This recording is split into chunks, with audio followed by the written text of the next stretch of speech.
பொன்மண்டுகள் கண்ணானதோ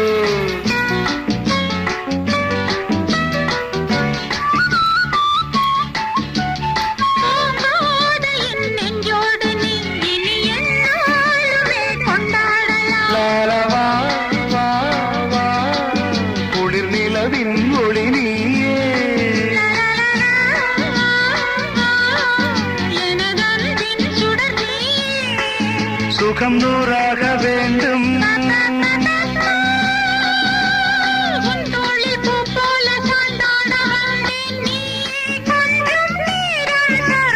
ஜெர்மனியின் செந்தேன் மலரே தமிழ் மகனின் பொன்னே சிலை